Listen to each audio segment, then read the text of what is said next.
The marble floors of the Philadelphia family courthouse echoed with the shuffle of expensive shoes and the murmur of hushed legal conversations.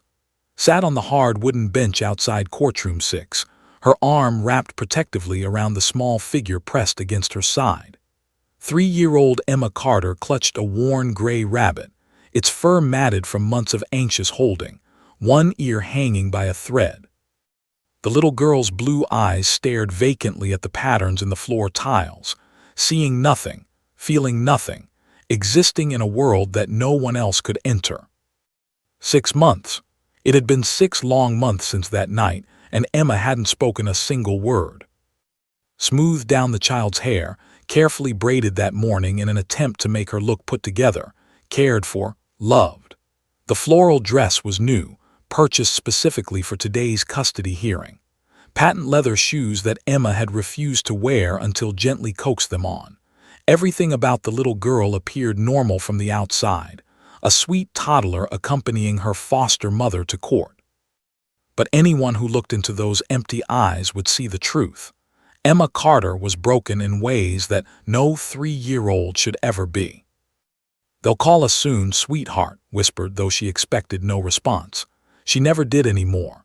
In the beginning, right after Emma had been placed in her care, had tried everything: singing songs, reading colorful picture books, baking cookies together, playing with bubbles in the backyard. Nothing reached the child. Emma would simply stare, occasionally eating when food was placed before her, sleeping when exhaustion overcame her small body, but never truly living. Detective Sarah Mitchell approached, her sensible heels clicking against the marble. She carried a thick manila folder, Emma's case file. The weight of it felt heavier than it should. At 43, Mitchell had seen more than her share of child abuse cases in her 15 years with the Philadelphia Police Department's Special Victims Unit, but something about Emma's situation haunted her differently. Maybe it was the complete shutdown, the way the little girl had retreated so far inside herself that no therapist, no doctor, no amount of love seemed capable of bringing her back. "How's she doing today?" Mitchell asked softly, crouching down to Emma's eye level.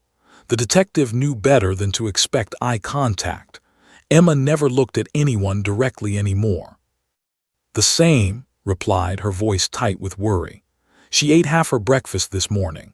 That's something, I suppose." She paused, her hand unconsciously stroking Emma's hair. "Doctor called yesterday. She said that without any verbal communication, without Emma being able to tell us anything about what happened in that house, the judge might have limited options in the custody determination." Mitchell's jaw clenched. She knew exactly what that meant. Emma's biological parents were in jail, but there were other relatives: an aunt who had seemed appropriate in initial screenings, a grandmother who swore she'd had no knowledge of the neglect. Without Emma's testimony, without understanding the full scope of what the child had experienced, the court might place her with family members who could potentially be connected to her trauma. "I've documented everything we found at the scene," Mitchell said, tapping the folder. "The conditions of that house, the evidence of long-term neglect, the fact that she was locked in that closet for God knows how long." Her voice dropped to barely a whisper.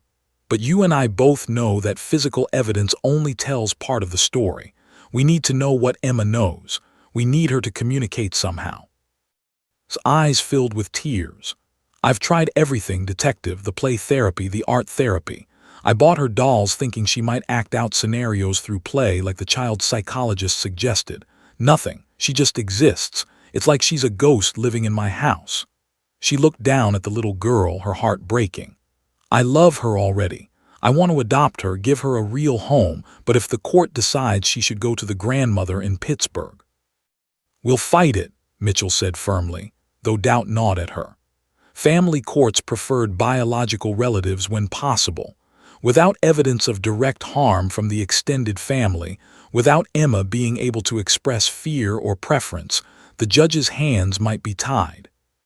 A door opened down the hallway and a bailiff stepped out. "Case number 2024 FC 8847, Carter custody hearing. Will be ready in 10 minutes. His hand trembled as she tightened her grip on Emma's small shoulder. 10 minutes. 10 minutes until they walked into that courtroom and tried to advocate for a child who couldn't advocate for herself.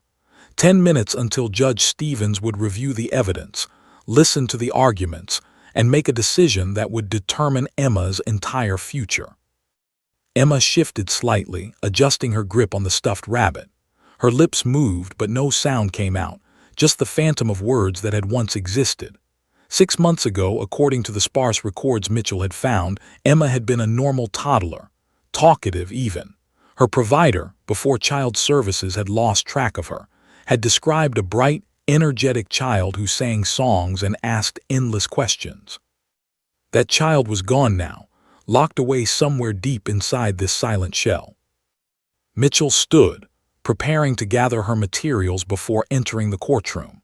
She'd testify about the rescue, about the conditions Emma had been found in, about every shred of evidence that might convince the judge that this child needed stability, safety, and the love that was ready to provide. But even as she mentally rehearsed her testimony, she knew the truth that no one wanted to say aloud. Without Emma's voice, they might be fighting a losing battle. Helped Emma stand, steadying the little girl whose legs seemed almost too tired to support her own weight. They formed a small, quiet procession toward the courtroom door. A foster mother who loved a child she'd known for 6 months, a detective who dedicated her career to protecting the vulnerable, and a 3-year-old girl who'd forgotten how to speak. None of them could have known that everything was about to change. None of them could have imagined that redemption would arrive on 4 paws, walking down the courthouse corridor at that very moment. Officer Jake Harrison pushed through the heavy glass doors of the Philadelphia Family Courthouse, the morning sun casting long shadows across the entrance hall. His boots echoed against the marble with practiced authority, but it was the softer click of paws beside him that drew immediate attention. Rex, his 5-year-old German Shepherd partner, moved with the confident grace of a highly trained K-9 officer, his dark brown and tan coat gleaming under the fluorescent lights. "Morning, Officer Harrison," the security guard at the metal detector nodded respectfully, Rex looking sharp as always. Jake smiled, running a hand briefly over Rex's head. "He knows when it's time to work, don't you, boy?" The dog's ears perked forward at his handler's voice, though his eyes remained focused ahead, scanning the environment with professional precision. They'd been partners for 5 years, long enough that Jake sometimes felt he and Rex could communicate without words, reading each other's body language and intentions with uncanny accuracy. They bypassed the public security line, taking the one reserved for law enforcement. Rex sat automatically when they stopped, his posture perfect, every inch the professional working dog. Jake pulled out his phone, checking the details of today's testimony, a drug trafficking case on the 3rd floor. Rex had been instrumental in the bust 6 months ago, locating nearly 50 kilograms of heroin hidden in a modified fuel tank. The defense was challenging the validity of the search, which meant Jake and Rex would need to demonstrate their training and reliability to the court. "You ready for this?" Jake asked, looking down at his partner. Rex's tail gave a single thump against the floor, not an excited wag but an acknowledgement. The dog understood courthouse days. They meant staying calm, following commands precisely, and sometimes sitting still for long periods while lawyers argued over technicalities. As they moved through the security checkpoint and headed toward the elevators, Jake reflected on the journey that had brought them here. He'd been a K-9 officer for 12 years, working with 3 different dogs before Rex. Each partnership had been special, but Rex was different. The German Shepherd had an almost supernatural ability to read situations and people. He tracked suspects through miles of forest, located missing children, and detected drugs in places other K-9s had missed. But more than his nose or his tracking ability, Rex had something else, an emotional intelligence that Jake had rarely seen in a working dog. The elevator doors opened on the 2nd floor, and several people stepped in, giving Rex a wide berth. Most people were nervous around police dogs, which was understandable. Rex was trained to be intimidating when necessary, to pursue suspects and hold them if needed. But Jake knew the other side of his partner, the dog who gently approached a lost Alzheimer's patient in the park, sitting calmly beside her until help arrived. The dog who'd instinctively positioned himself between a domestic violence victim and her abuser during a tense arrest, never growling or showing aggression, simply creating a physical barrier of protection.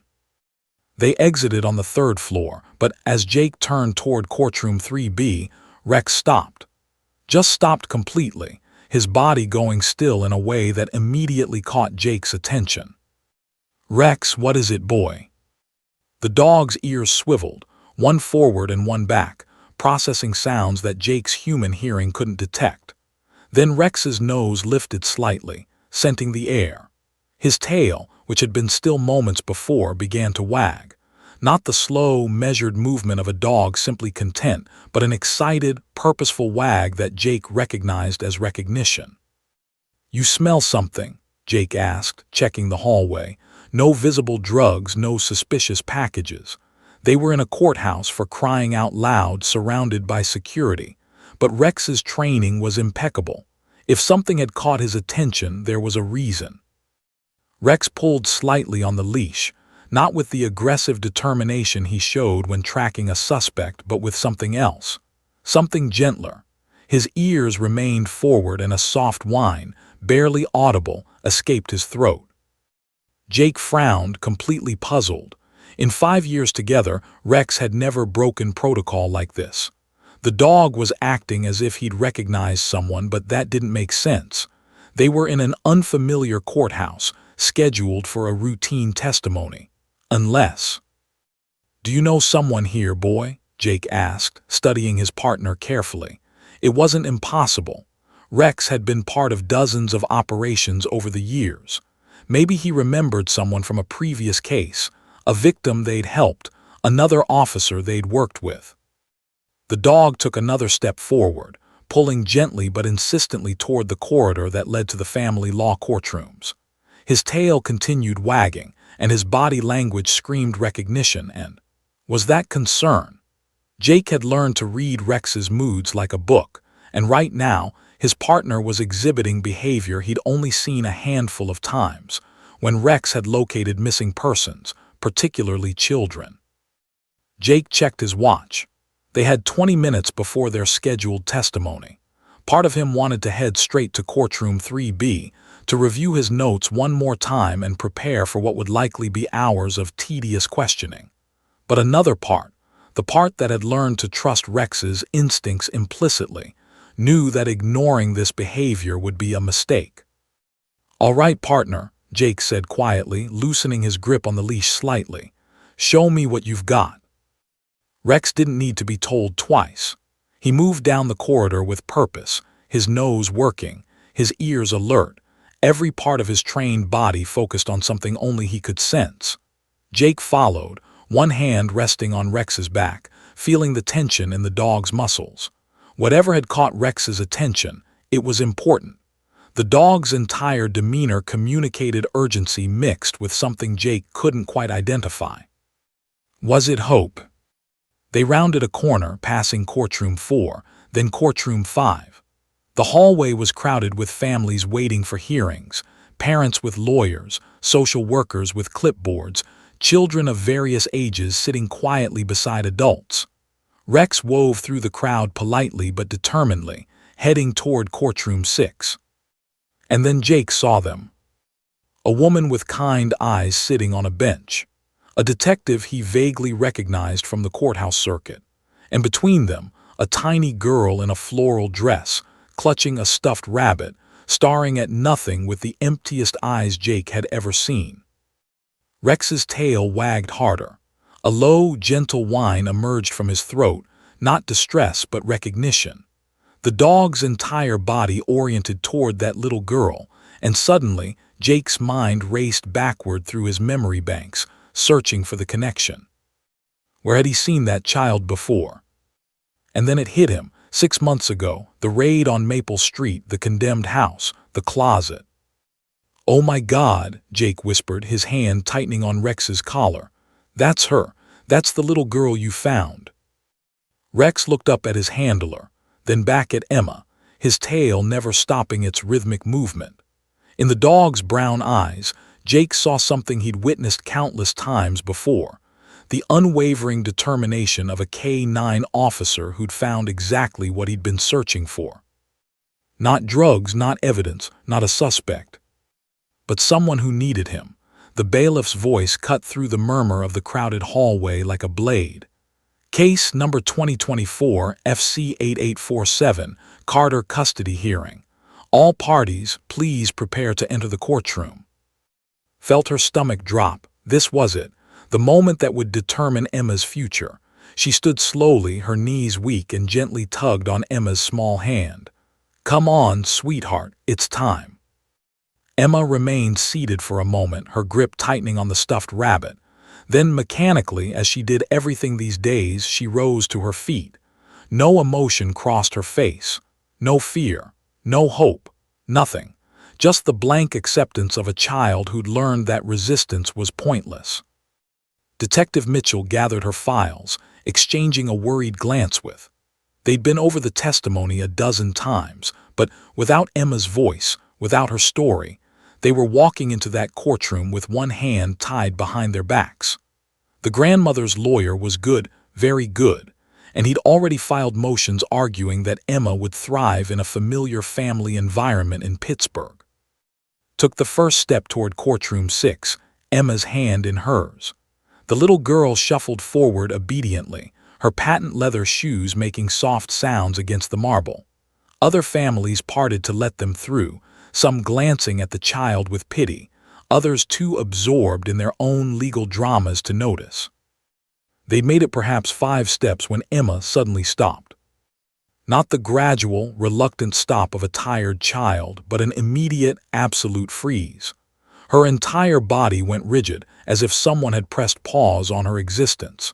Felt it instantly, the change in tension through their connected hands. Emma looked down concerned. Sweetie, we have to. But Emma wasn't listening. The little girl's head had turned, her vacant eyes suddenly focused on something across the hallway. For the first time in 6 months, there was light in those eyes, recognition, memory, something that looked almost like hope. Followed Emma's gaze and saw a police officer standing near the elevator bay with a large German shepherd. The dog was beautiful, well-groomed, clearly a working K-9. But why would that? Then Emma's arm began to rise. It happened in slow motion, though it couldn't have taken more than a few seconds. Emma's small hand released the stuffed rabbit, and the toy fell to the floor, hitting the marble with a soft thud that somehow seemed deafening in that moment.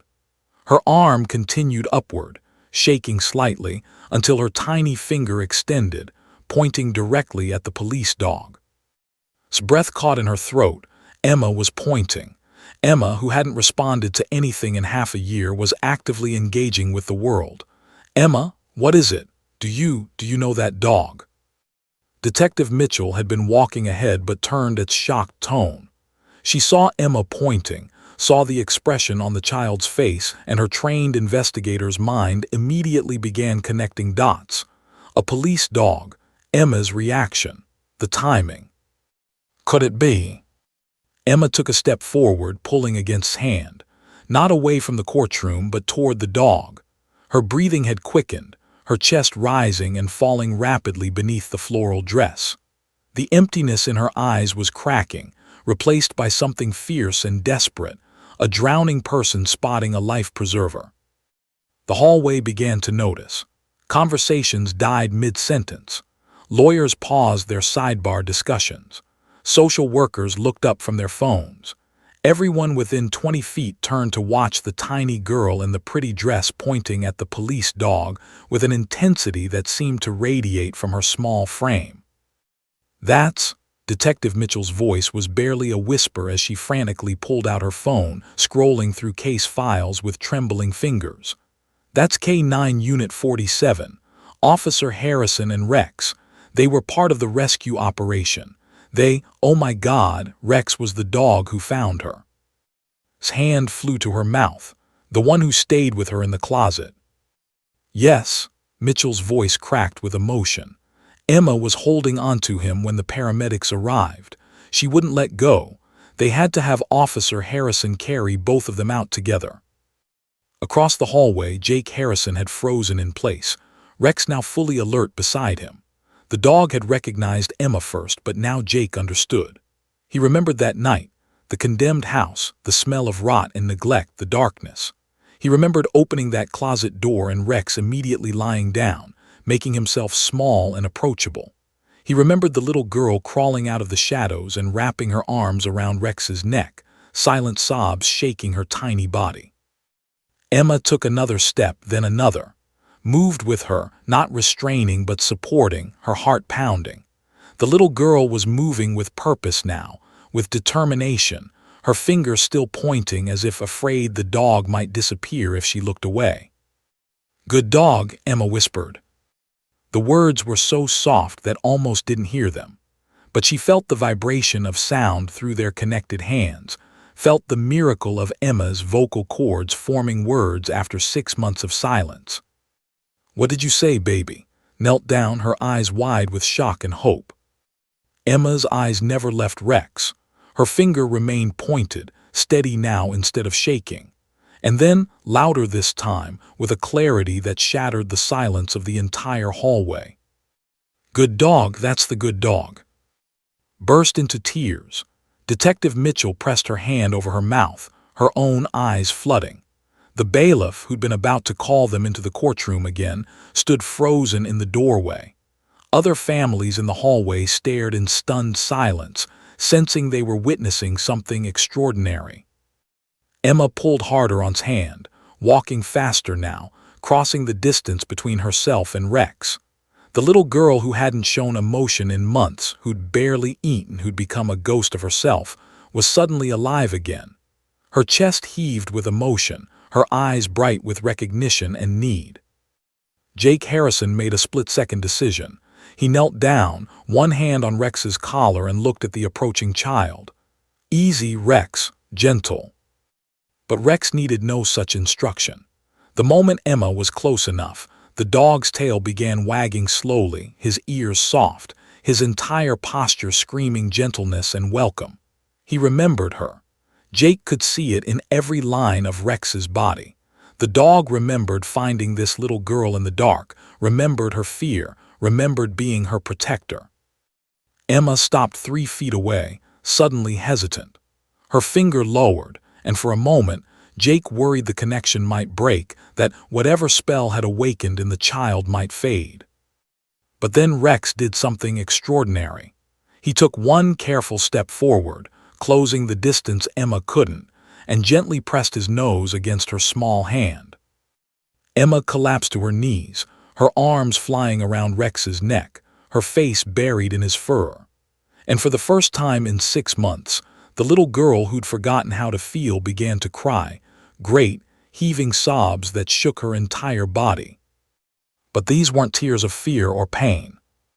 They were tears of recognition, of reunion, of a child who'd finally found the one thing that made her feel safe again. The hallway remained absolutely silent, dozens of strangers bearing witness to a miracle. And in that moment, every single person present understood that they were watching something that transcended law and procedure and protocol. They were watching a broken child begin to heal. Detective Sarah Mitchell's hands shook as she scrolled through her phone, pulling up the incident report from 6 months ago. The date glowed on her screen, August 15th, 2024. A night she'd never forget, though she'd tried. She'd worked hundreds of cases in her 15-year career, but something about that house on Maple Street had haunted her dreams for months afterward. "Officer Harrison," Mitchell called out, her voice cutting through the emotion-charged silence of the hallway. "We need to talk, now." Jake looked up from where he knelt beside Emma, his hand still resting protectively on Rex's back. The little girl remained pressed against the dog, her small fingers buried in his fur, her whole body shaking with sobs. Had dropped to her knees beside them, one hand on Emma's back, tears streaming down her face. "I remember," Jake said quietly, his eyes meeting Mitchell's. "The Maple Street house, middle of the night, Anonymous tip about a child in danger. Mitchell nodded, moving closer but careful not to disturb Emma's reunion with Rex. Tell me everything. I was inside processing the scene, but I need to know what happened with Rex. I need to know exactly how they found each other. Jake took a deep breath, his mind traveling back to that August night. We got the call around 2:30 in the morning. Possible child endangerment at 847 Maple Street. The house was condemned, had been for 3 years. Boarded up windows, no utilities, structurally unsound. We couldn't figure out why anyone would be there, let alone a child. Looked up, her eyes red but alert. She needed to hear this. Emma needed to hear this, even if the little girl wasn't ready to process it yet. This was the story her daughter couldn't tell, the story that had been locked inside her for 6 long months. There were 4 units on scene, Jake continued, his voice low and steady. 2 patrol cars, Detective Mitchell's unit and me with Rex. The front door was hanging off its hinges. The smell, he paused, his jaw tightening. The smell was overwhelming. Rot, mold, human waste. I remember thinking that no one could be living in those conditions. It had to be a false alarm. But it wasn't, Mitchell interjected, her voice hollow. She'd seen the inside of that house. She documented every horrible detail for the case file. The first floor was filled with trash, mountains of it. Old food containers, broken furniture, piles of clothing. The parents were passed out in what used to be the living room, surrounded by drug paraphernalia. They didn't even wake up when we entered. Jake nodded grimly. We searched the first floor, then the second. 3 bedrooms, all trashed.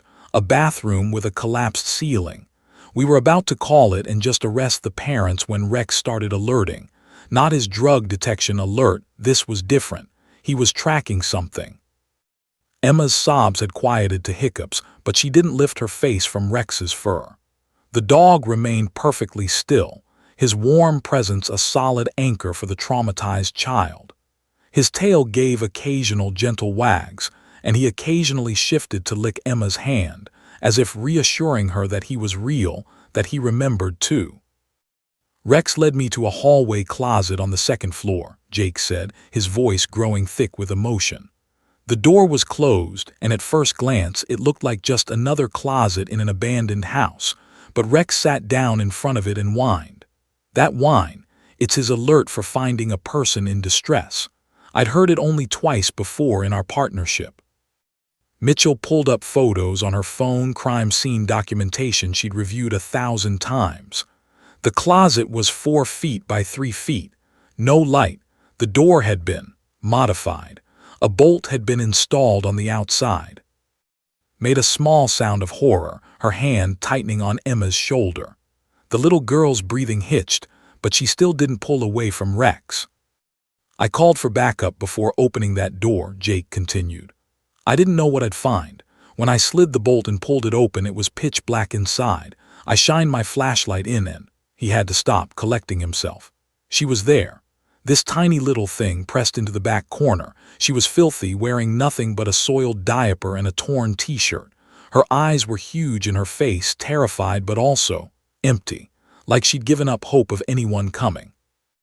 The medical report said she was severely dehydrated, Mitchell added, her professional mask cracking. Malnourished, evidence of prolonged confinement. We estimated she'd been locked in that closet for at least 3 days, possibly longer. The parents were so high they couldn't even tell us when they'd last seen her. Jake's hand moved to Rex's head, stroking the dog's ears. I tried to approach her, but she just shrank back further. She was terrified of me, this big man in a uniform invading her hiding place. I called for a female officer, thinking maybe that would help, but Emma. He paused, looking at the little girl who was finally safe in care. She just stared at us like we were going to hurt her. So what did you do? Asked, though she could guess. Rex was the answer. Rex had always been the answer. I backed out of the closet and let Rex take over, Jake said simply. Sometimes dogs can reach people in ways humans can't. Rex has this instinct. He knows when someone needs gentleness. I unclipped his leash and said, Rex, help. The hallway had grown crowded now. Other families, lawyers, even courthouse staff had gravitated toward the unfolding story. The bailiff, who should have been hurrying them into courtroom 6, stood quietly by, sensing that this moment was more important than any schedule. Rex approached that closet slowly, Jake continued, his voice soft with the memory. He got down on his belly, made himself as small and non-threatening as possible. He crawled to the entrance of the closet and just stopped. He laid his head on his paws and waited. He didn't push. He didn't crowd her. He just made himself available. Mitchell found the photos in her file, images that had brought hardened police officers to tears. I was standing behind Officer Harrison when it happened. We waited for maybe 5 minutes, though it felt like hours. And then Emma started to move. Emma's fingers tightened in Rex's fur, as if she were remembering too. As if the story was unlocking something inside her that had been sealed away. She crawled toward Rex, Jake said, his voice breaking slightly. This tiny little girl who'd been abandoned and locked in darkness, who had every reason to fear everything and everyone. She crawled out of that closet and wrapped her arms around Rex's neck. She buried her face in his fur, and Rex just let her.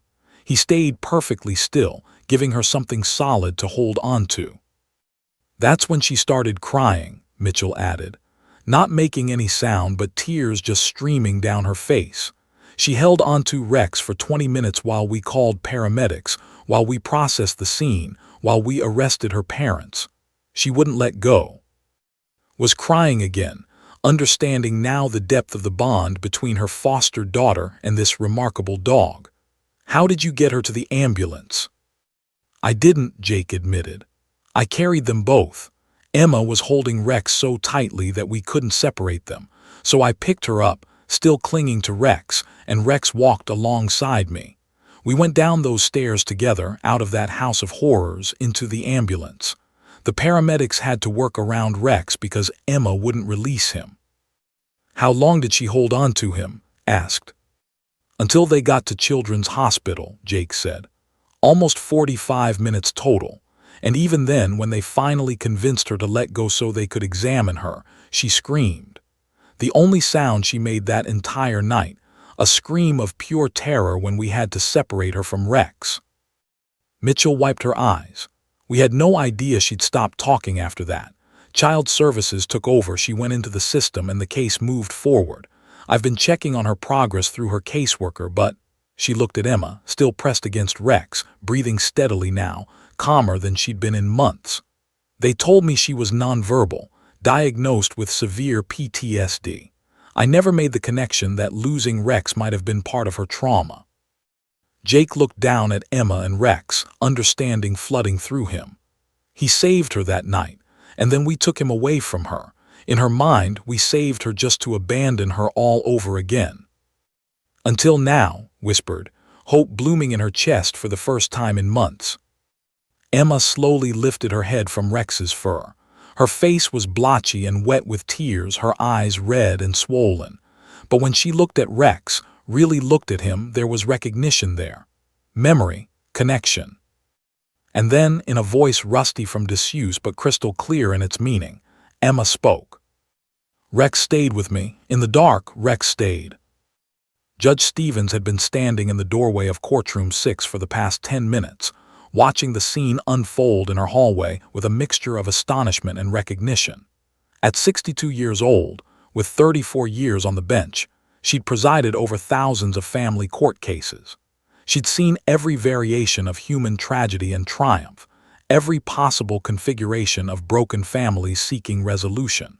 But in all those years, she'd never witnessed anything quite like this. A 3-year-old girl who hadn't spoken in 6 months was now clinging to a police dog, whispering words that carried more weight than any testimony Stevens had ever heard in her courtroom. Bailiff, Stevens said quietly, her voice carrying the authority of 3 decades of judicial experience. Clear my calendar for the next 2 hours. Your Honor, the bailiff, a 20-year veteran named, looked confused. But we have the Carter hearing scheduled, and then the... I'm aware of my schedule, Stevens interrupted gently. Clear it anyway. And find me the court's psychologist, Dr. Rachel. Tell her I need her in my chambers immediately. This is priority." Stevens stepped fully into the hallway, her black robe swishing around her ankles. Every eye turned toward her, the symbol of authority in this building, the person who held Emma's future in her hands. She approached the small group gathered around the police dog, her sharp eyes taking in every detail. Emma's desperate grip on the animal's fur, his tear-stained face, Detective Mitchell's protective stance, and Officer Harrison's bewildered but compassionate expression. "Officer Harrison," Stevens addressed Jake directly, "that's your K-9 partner, correct?"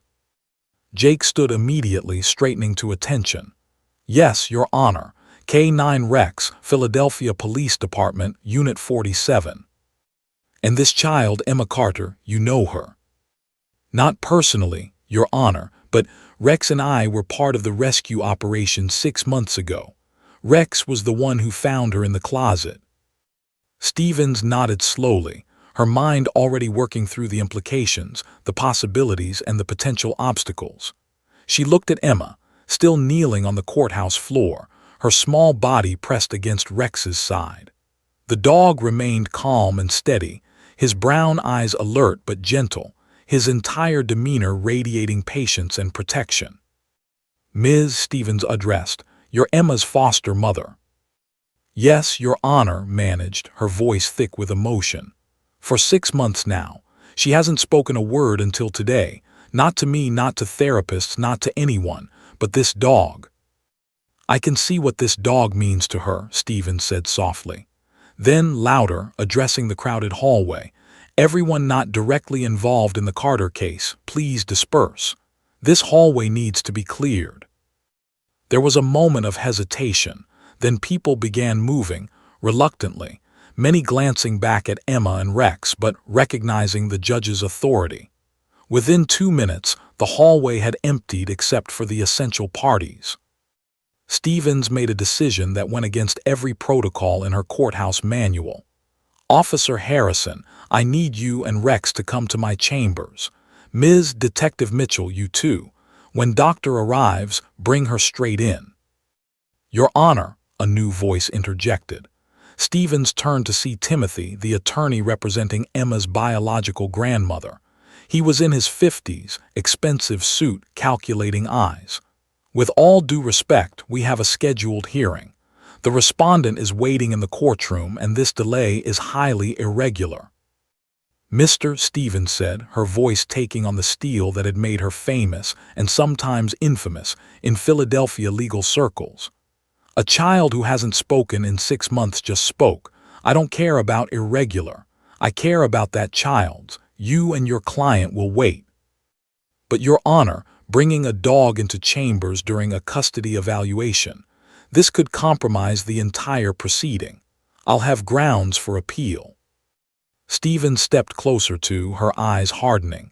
"Mister, you're absolutely right. This is unprecedented. It's unconventional, it might even be grounds for appeal. But let me ask you something.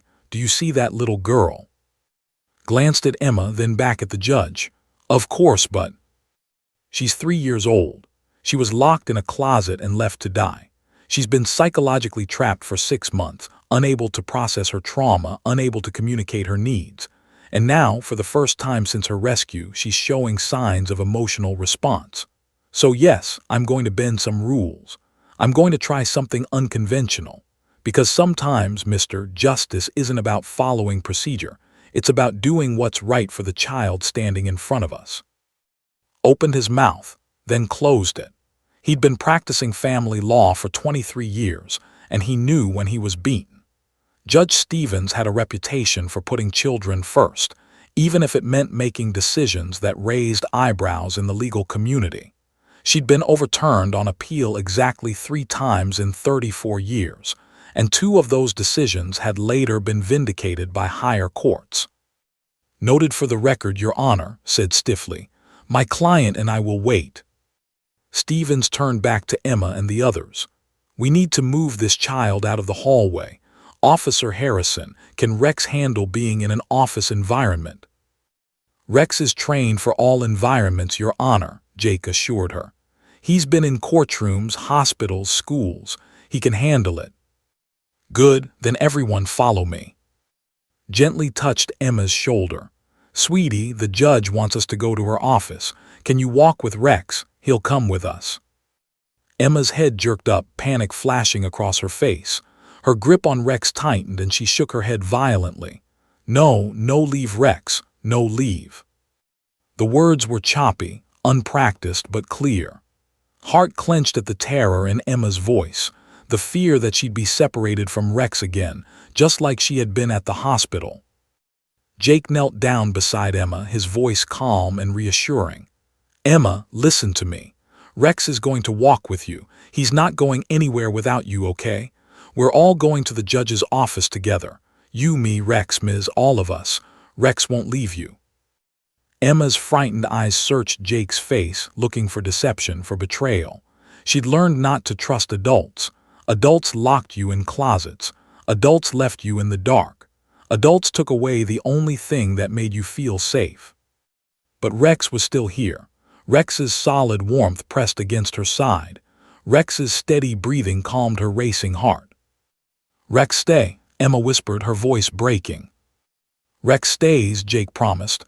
I give you my word. Slowly trembling, Emma nodded. She struggled to her feet, one hand buried in Rex's fur, the other reaching for. They formed a small procession following Judge Stevens, a foster mother, a traumatized child, a police K-9, his handler, and a detective who'd seen too much darkness in her career. Stevens' chambers were spacious but warm, filled with law books and photographs of her own. She gestured to the comfortable chairs arranged in a semicircle. Please sit. Emma, you can sit on the floor with Rex if that's more comfortable. Emma immediately sank to the carpet, pressing against Rex's side. Sat in the chair closest to her, one hand resting on Emma's back. Jake remained standing, ready to respond to Rex's needs, while Detective Mitchell positioned herself near the door. A knock sounded, and Dr. Rachel entered. The court psychologist was 41, with warm eyes and a gentle demeanor that had helped countless children through testimony and evaluation. But when she saw Emma on the floor with Rex, she stopped short. Is that, Doctor began. The Carter child, Stevens confirmed. And the K-9 who rescued her. Rachel, I need your expertise here. This child hasn't communicated in 6 months. Now she has. I want to know what this means, what we can do with it, and how we proceed without causing further trauma. Doctor set down her briefcase and carefully approached Emma, keeping her movements slow and non-threatening. She'd read Emma's file a dozen times, studied every therapy note, every failed intervention. The child before her was supposed to be unreachable. Yet here she was speaking, responding, living. Emma, Doctor said softly, kneeling several feet away. My name is Dr. Rachel. I'm here to help. Can you tell me about Rex? Emma's eyes flickered toward the psychologist, then back to Rex. For a long moment, silence filled the room, then barely audible. Rex is good. Rex stayed in the dark. Rex stayed. Doctor's eyes filled with tears, but her voice remained steady. Yes, he did. He stayed with you when you were scared. Emma nodded, her fingers twisting in Rex's fur. Dark was scary, bad place, but Rex made it okay. Judge Stevens leaned forward in her chair, hardly daring to breathe. This was it, the breakthrough everyone had been hopping for. Not just words, but meaning. Not just sounds, but communication. Emma, Doctor continued gently, can you tell me about after Rex helped you? Emma's face crumpled and fresh tears spilled down her cheeks. They took Rex. Hospital took Rex. Emma was alone again.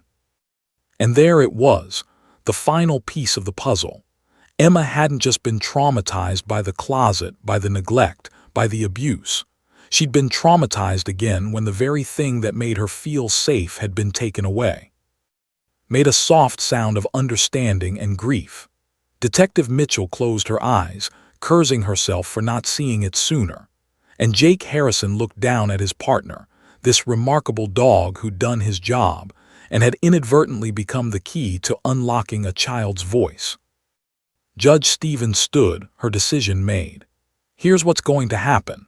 Officer Harrison, I'm asking you to make Rex available for therapeutic sessions with Emma. Doctor, I want you to work with Emma using Rex as an emotional support anchor. We're going to postpone this custody hearing for 30 days to give Emma time to heal, to speak, to tell us what she needs. Your Honor, Stevens' clerk interjected nervously, the regulations about animals in therapy sessions will be followed, Stevens said firmly. Rex is a trained police K-9. Officer Harrison will be present for all sessions. This is therapeutic intervention, not pet therapy. It's unconventional, but it's necessary. She looked at Emma, this tiny warrior who'd survived the unthinkable, and felt her resolve strengthen. This child deserves a voice, and if a dog is what helps her find it, then that's exactly what she's going to have. Doctor, Rachel had conducted therapy sessions with hundreds of traumatized children over her 18-year career. She'd worked with victims of abuse, witnesses to violence, children who'd lost parents to tragedy. She developed techniques, studied the latest research, attended countless conferences on childhood trauma. But nothing in her training had prepared her for what unfolded over the next 90 minutes in Judge Stevens' chambers. Emma remained on the floor, her small body pressed against Rex's side. The dog lay perfectly still, his breathing slow and steady, his presence a living, breathing security blanket. Sat in her chair, hands clasped tightly together, afraid to move and break whatever spell was allowing her foster daughter to finally emerge from her silence. Jake Harrison stood near the window, ready to intervene if Rex showed any signs of stress, though his partner seemed more relaxed than he'd ever seen him. Detective Mitchell had positioned herself by the door, her notebook open but forgotten in her lap. Judge Stevens sat behind her desk, having removed her imposing judicial robe to appear less intimidating. She was just now a grandmother who happened to be a judge, watching a miracle unfold. Doctor pulled a small chair closer to Emma, sitting at the child's level but maintaining respectful distance. She'd learned long ago that proximity could be threatening to traumatized children. Every movement had to be slow, deliberate, safe. Emma, Doctor began, her voice soft and melodic, I'm so glad Rex is here with you. He makes you feel safe, doesn't he? Emma nodded, not looking at the psychologist. Her eyes remained fixed on Rex, watching the rise and fall of his chest, finding rhythm in his breathing. When you're scared, Doctor continued, where do you feel it in your body? It was a standard question, designed to help children connect physical sensations with emotions. Most 3-year-olds couldn't answer it. Most traumatized children wouldn't even try. Emma's hand moved to her stomach. Here, it gets tight like when Bad Man yelled. His hand flew to her mouth. Bad man. Emma had never mentioned a bad man before. The case file said her parents, both addicts, both neglectful, but there had been no mention of anyone else. Detective Mitchell's pen began moving across her notebook. This was potential new evidence, new information that could impact the entire case. The bad man yelled a lot, Doctor asked, keeping her voice neutral, non-judgmental. Emma nodded. He was always angry. Mommy was scared of him too. She stopped, her fingers tightening in Rex's fur. The dog's tail gave a gentle thump as if encouraging her to continue. He put me in the closet, said I was bad, said bad girls go in the dark. Tears rolled silently down his cheeks. Judge Stevens' jaw clenched, her hands gripping the arms of her chair. Every adult in the room felt rage building, not at the child, but at the monsters who'd done this to her. But you're not bad, Emma, Doctor said firmly. You were never bad. The closet was wrong. What the bad man did was wrong.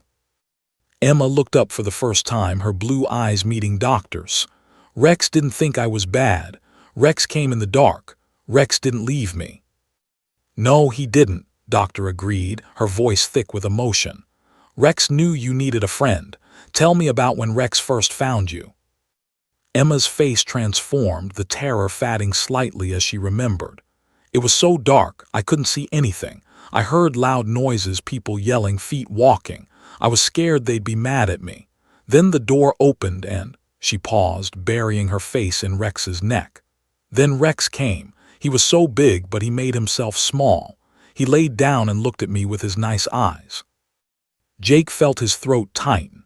He'd never heard this part, what it looked like from Emma's perspective. He'd been focused on the technical aspects of the rescue, on securing the scene and following protocol. He hadn't fully understood what Rex's actions had meant to the frightened child in that closet. Rex's eyes told me he was nice, Emma continued, her voice growing stronger. He didn't hurt me, he just waited. I was so hungry and so thirsty and so tired, but Rex was warm, so I touched him and he was soft. Then I held him and he let me. He didn't push me away like they did. Like who did? Doctor asked gently. Like Mommy and the bad man. When I cried, they pushed me away. They said I was annoying. They said, shut up, shut up, shut up. Emma's voice rose with each repetition, the trauma bleeding through. But Rex didn't say shut up. Rex just stayed. Rex's head turned slightly, his nose pressing against Emma's cheek in a gesture so gentle, so perfectly timed, that everyone in the room felt their hearts break and heal simultaneously. Doctor took a slow breath, recognizing the significance of this moment. Emma wasn't just speaking, she was processing. She was connecting her trauma to words, bringing the darkness into light where it could finally be examined and eventually healed. Emma, you're very brave, Doctor said. I know talking about the dark place is hard. Can you tell me about the hospital after Rex helped you leave? Emma's face crumpled instantly. Her small body began to shake and her grip on Rex became almost desperate. No hospital, they took Rex. I screamed and screamed, but they took him anyway. They said he couldn't stay. They said I had to let go. Couldn't help herself. She moved from her chair to the floor, sitting beside Emma, her arm around the little girl's shoulders. Oh, sweetheart, they didn't understand. They didn't know that Rex was your hero. I thought I was bad again, Emma sobbed. I thought they took Rex because I was bad. I thought if I was quiet, if I was very, very quiet, maybe Rex would come back. Maybe if I was good enough, someone would bring Rex back. The revelation hit everyone like a physical blow. Emma's silence hadn't been just trauma, it had been a desperate attempt at bargaining. If she was good, if she was quiet, if she didn't cause trouble, maybe she could earn back the one thing that made her feel safe. Emma, look at me, Doctor said, her voice firm but compassionate. The little girl's tear-filled eyes met hers. Rex is here now. And you know what? You didn't have to be quiet to make that happen. You didn't have to earn Rex. He remembered you just like you remembered him. He's been wanting to see you too. Emma's eyes widened. Really? Rex wanted to see me. Jake knelt down, joining the group on the floor. Emma, the moment Rex saw you in that hallway, his tail started wagging. Before you even pointed at him, he recognized you. He's been my partner for 5 years, and I've never seen him react to anyone the way he reacted to you. You're special to him. I'm special. The concept seemed foreign to Emma, as if she couldn't quite believe that anyone, human or dog, could value her. Very special, Jake confirmed. Rex talks about you all the time. Emma's lips curved into something that almost resembled a smile. Dogs can't talk. They talk in their own way, Jake said, smiling back. With their tails and their eyes and their actions. And Rex has been telling me for 6 months that he left something important behind. I just didn't understand until today. He left you. Emma processed this, her young mind working through the implications. Then, with a clarity that stunned everyone, she said, I don't want to leave Rex again. When I go home with Ms., can Rex come too? Looked at Judge Stevens helplessly. How did you explain to a 3-year-old that police dogs couldn't just move into foster homes? That Rex had a job, a purpose, other people who needed him? But Judge Stevens surprised them all. Emma, Rex has to live with Officer Harrison because he's a working dog. He has an important job helping people, just like he helped you. But what if Rex could visit you? What if Officer Harrison brought Rex to see you every week? Emma looked at Jake, hope and fear warring in her expression. Every week, promise. Jake didn't hesitate. I promise, every single week. Rex and I will come visit you. We can play in the park or at your house or wherever you feel safe. I promise you, Emma, we won't disappear again. And if I talk more, Emma said slowly, if I tell Dr. Rachel about the dark place and the bad man and all the scary things, Rex will still come. Rex will still come, Doctor assured her. No matter what you say, no matter what you tell us, Rex will always be your friend. You don't have to earn his love, Emma. You already have it. Emma looked down at Rex, her small hand stroking his soft ears.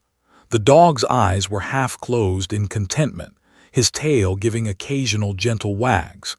Then Emma did something she hadn't done in 6 months, something so simple yet so profound that every adult in the room had to fight back tears. She smiled, a real genuine smile that lit up her entire face. Okay, Emma said, her voice stronger than it had been all day. I'll tell you about the dark.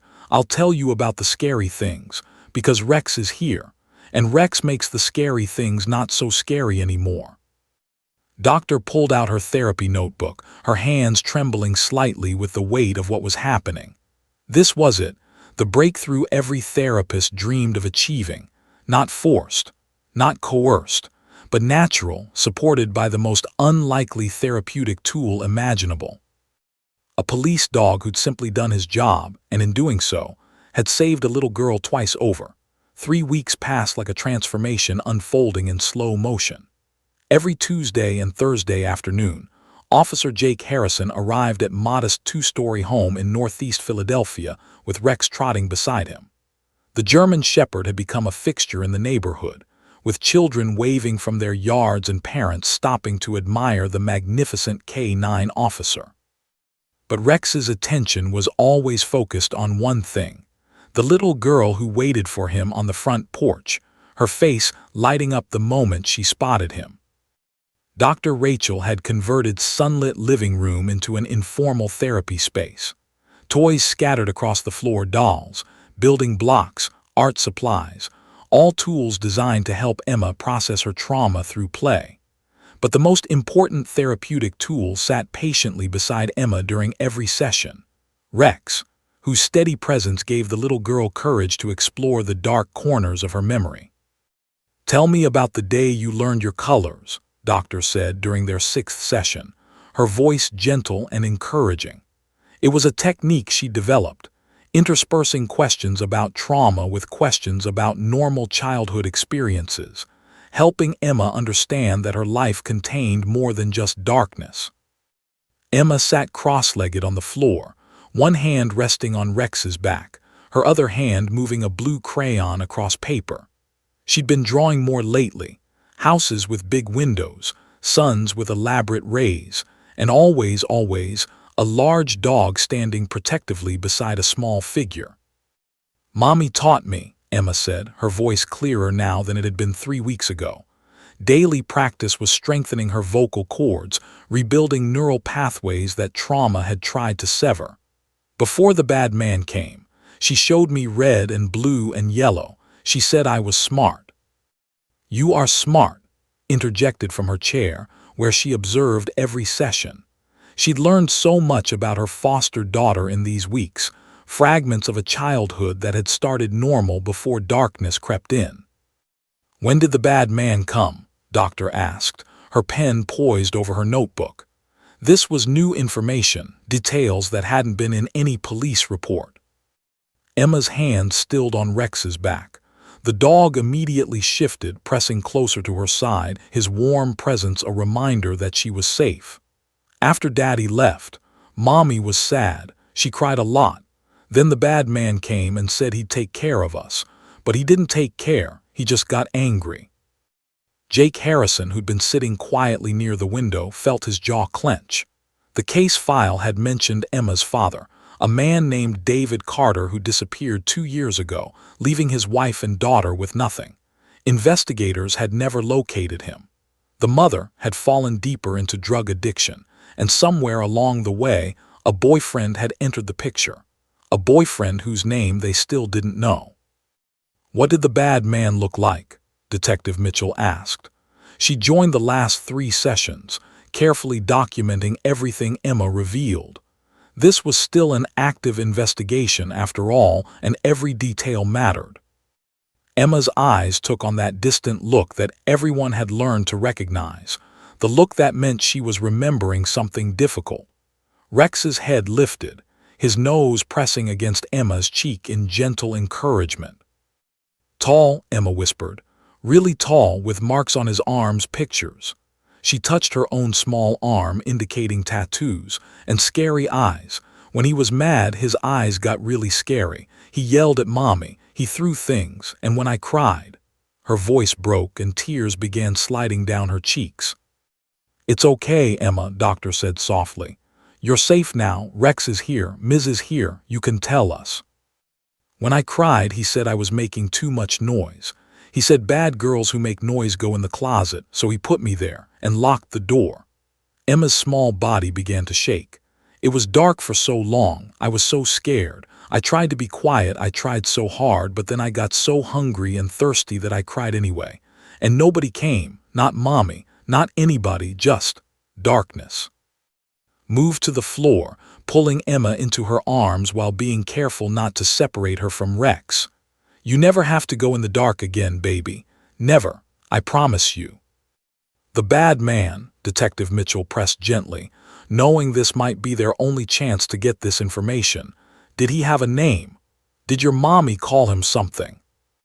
Emma thought hard, her face scrunched in concentration. "She called him T, or maybe T, I don't remember." Mitchell's pen flew across her notebook. "A tall man with tattoos, street name starting with T, connected to Carter approximately 2 years ago. It wasn't much, but it was more than they'd had before. She'd run it through the database, cross-reference with known associates, check arrest records. They'd find him." "Emma, you're being so brave," Doctor said, redirecting the conversation to something less traumatic. "I want to talk about something different now. Can you tell me about Ms. House? About your room?" Emma's face brightened slightly, the darkness receding. "My room is pink. I picked pink. Ms. let me choose, and I have a big bed with soft blankets, and that looks like stars."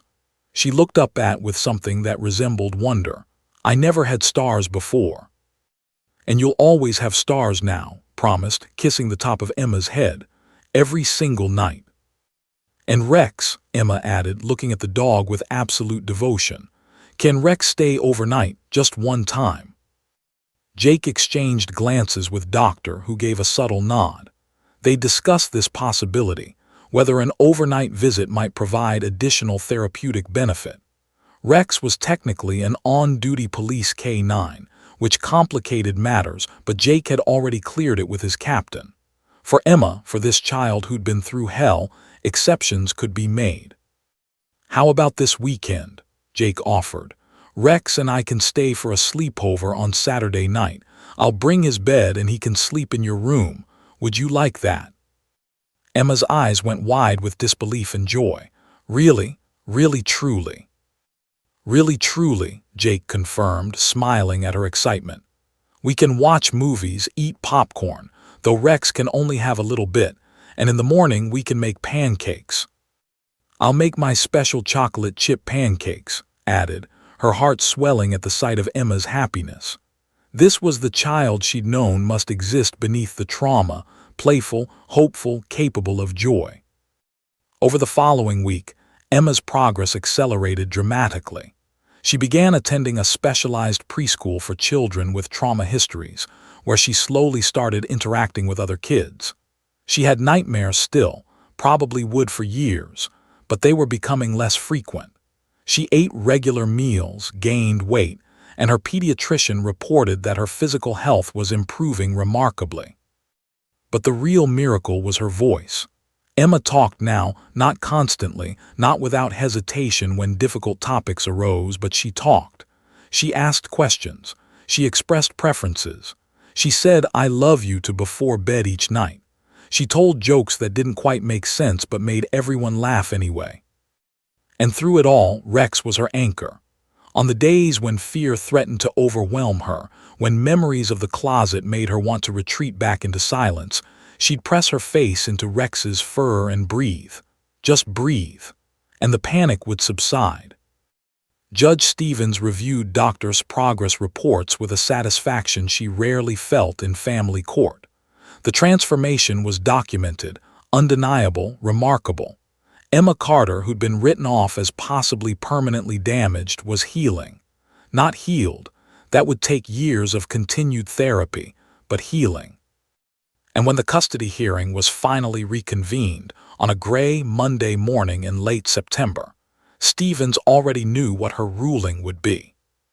She looked at Emma, who sat between and Officer Harrison in the courtroom, one hand holding, the other resting on Rex's head. The grandmother from Pittsburgh sat on the opposite side with her attorney, Timothy. The woman seemed kind enough, but she hadn't visited Emma once during the 30-day continuance. Hadn't called. Hadn't sent a card. On the other hand, had rearranged her entire life around Emma's needs. She'd taken family leave from her nursing job. She'd converted her home office into a princess bedroom. She'd sat through every therapy session, learned every trigger, memorized every technique for helping Emma through panic attacks. And Jake Harrison, a police officer who owed this child nothing beyond the rescue he'd already performed, had shown up twice a week without fail. He'd brought Rex. He'd stayed for dinner. He'd helped Emma learn to trust again. Judge Stevens picked up her gavel, and the courtroom fell silent.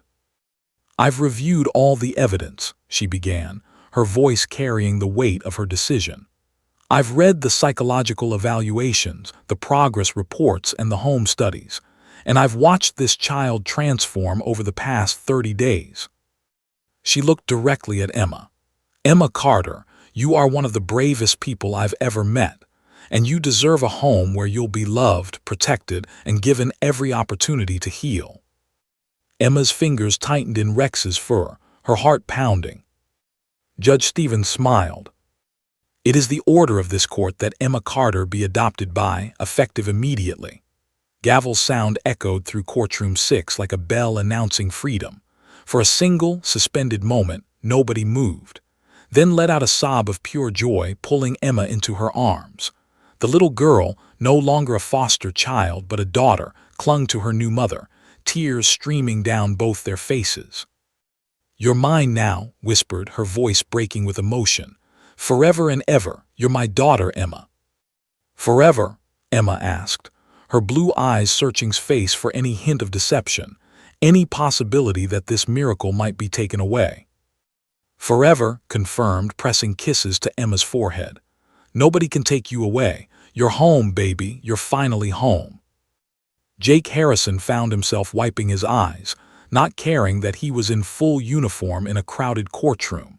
Rex's tail wagged furiously, the dog seeming to understand that something wonderful had just happened.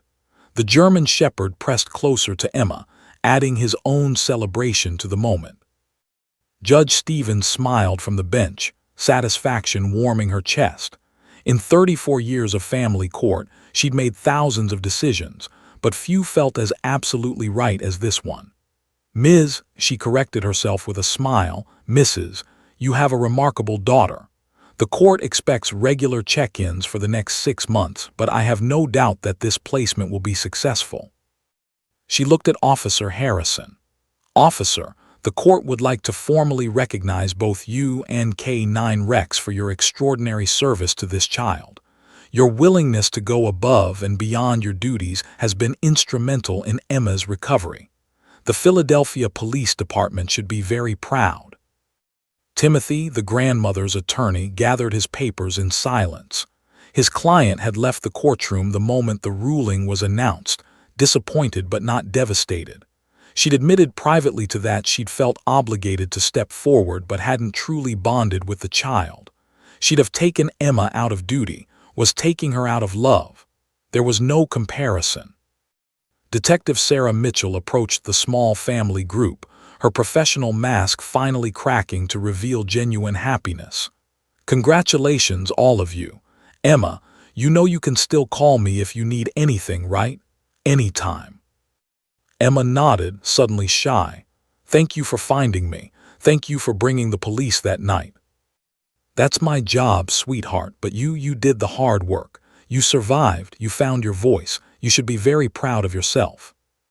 The courtroom gradually emptied, but Emma, Jake, and Rex remained, savoring the moment. Dr. Rachel joined them, her therapy bag slung over her shoulder, her eyes bright with unshed tears. "I've been doing this work for 18 years, Doctor said, and I've never seen a recovery quite like Emma's. You've all been part of something extraordinary." She knelt down to Emma's level.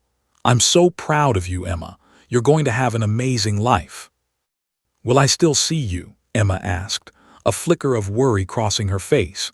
Change had always meant loss in her young life. "Absolutely.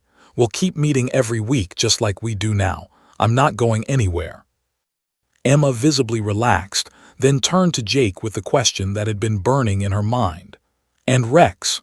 Will Rex still visit?" Jake smiled, ruffling Emma's hair affectionately. "Emma, I told you, Rex and I are part of your life now. We'll be at your adoption party this weekend. We'll come for visits and Rex will be there for all your important moments. I promise." 3 months later, on a crisp December afternoon, that promise manifested in ways Jake had never imagined. His captain had called him into the office with news that would change his career trajectory. The Rex program, officially named the K-9 Victim Support Initiative, had been approved for expansion. Emma's story had spread through the police department, then to the media, and finally to city officials who recognized the value of trained therapy dogs in law enforcement. Jake had been promoted to head the program, training other K-9 officers in victim support techniques. Rex had become somewhat famous, featured in local news stories as the dog who helped a child find her voice. But to Emma, he was just Rex, her hero, her protector, her furry best friend. Emma's 4th birthday party was held in its backyard on a sunny Saturday in March. The yard had been transformed with pink balloons, streamers, and a banner that read, "Happy Birthday, Emma." Children from her preschool ran around playing games, their laughter filling the air with joy that would have seemed impossible 9 months ago. But Emma's attention was focused on one guest in particular. Rex wore a bow tie for the occasion, blue with white polka dots, and sat patiently while Emma introduced him to every single child at the party. "This is Rex," she told a little girl named Sophia with evident pride. "He's a police dog and he's very brave. He saved me when I was scared." Watch from the porch, her hand pressed to her heart. This was her daughter, confident, social, healing. Yes, there were still hard days. Thunderstorms triggered panic attacks. Dark closets sent Emma into hysterics. Nightmares sometimes jolted her awake at 3 a.m. But those moments were becoming less frequent, less intense. And Emma now had tools to cope. Breathing exercises, safe words, and always, the memory of Rex's steady presence reminding her that she was strong. Dr. Rachel, invited as a friend rather than a therapist, approached with a glass of lemonade. "Look at her. Just look at what she's become." "I can hardly believe it's the same child," admitted, wiping away tears. "Some mornings I wake up afraid this is all a dream, that I'll lose her somehow." "You won't," Doctor assured her. "The adoption is final, and more importantly, you've given her something nobody can take away, the knowledge that she's loved, that she's safe, and that she has a voice worth hearing." As the sun began to set, casting golden light across the backyard, Jake prepared to leave. He'd stayed longer than planned, but Emma's joy was infectious.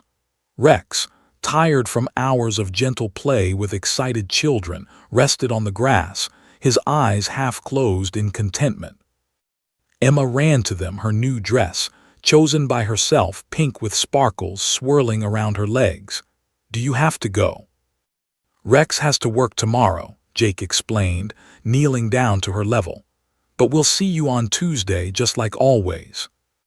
Emma threw her arms around Jake's neck, something that had taken months to build up to.